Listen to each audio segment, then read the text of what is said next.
যে উম্মত, রমজান মাসে যদি কেউ তোমার সাথে ঝগড়া করে, কেউ তোমারে গালি দেয়, কেউ তোমারে মন্দ বলে, ফালিয়াকুল ইন্নী সাইম, ইন্নী সাইম।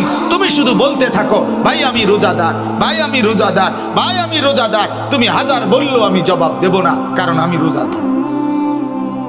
রোজাদারের পরিচয়ই আলাদা, রমজানের কদরই আলাদা, রমজানের কদরই আলাদা। আল্লাহ তাআলা নিজে বলছেন, বান্দা শোনো, আরবি 12টা মাস, 11 মাসের নাম তোমাদের জবানে উচ্চারিত হয়, তোমরা বলো, আরবের বলুক আর দেশের মানুষ বলুক, কিন্তু রমজান একটা মাস, যেই মাসের নামটা রমজান, এটা আমি আল্লাহ আমার জবান দিয়ে উচ্চারণ করে কোরআনের আয়াত বানায় দিছি।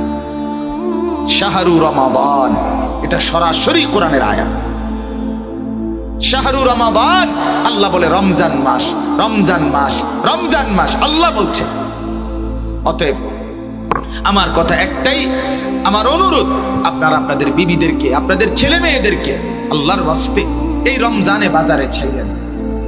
এটা আমার বাপ, আমার কলিজা বলে, আমার দিল বলে, এটা যেন আল্লাহকে চূড়ান্ত ভাবে অপমান করে, তিরস্কার করে আল্লাহকে।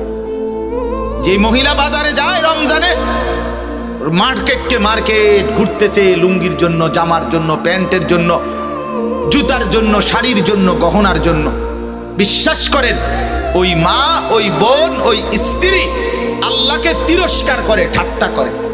আল্লাহরে বলে, ও আপনি কইছেন রমজান মাসে রহমত দিবেন, মাগফিরাত দিবেন, নাজাত দিবেন, জাহান্নাম থেকে মুক্তি দিবেন, 70 গুণ বেশি নেকি দিবেন, নফলের ফরজ বানাই দিবেন। এটি থুন আপনি আপনার কাছে রাখেন। আমার দরকার জুতা, আমার দরকার শাড়ি, আমার দরকার গহনা, আপনি আমার লাগবে না।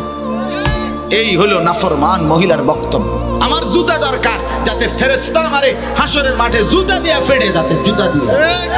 তুই মহিলা মনে রাখিস, তোরে মালিক বললাম রব্বুল আলামিন তার ফেরেশতা দিয়ে জুতা দিয়ে ফিরবে, জুতা দিয়ে, নতুন জুতা দিয়েই ফিরবে। হ্যাঁ, নতুন জুতা দিয়েই ফিরবে। তামাশা, আল্লাহর সাথে ঠাট্টা করে। রব্বুল আলামিন বলছে, বান্দা রহমত দিতে আসো, সে বলে লাগবে না। আল্লাহ বলে, বান্দা মাগফিরাত নাও, সে বলে লাগবে না। আমি জুতা কিনতে যাচ্ছি, আমি শাড়ি কিনতে যাচ্ছি, আমি গহনা কিনতে যাচ্ছি। কেন? যদি দরকারি হয় এখন কিনেন, এখন কিনেন। ঈদের নতুন কালেকশন, ঈদের নতুন কালেকশন ওই দোকানদাররা ফ্যাশন করে দিলে, গত বছর কাম এদিক দিয়ে দিছে, এবছর এদিক দিয়ে কাপড় একটা টুকরা বাড়ায় দিছে।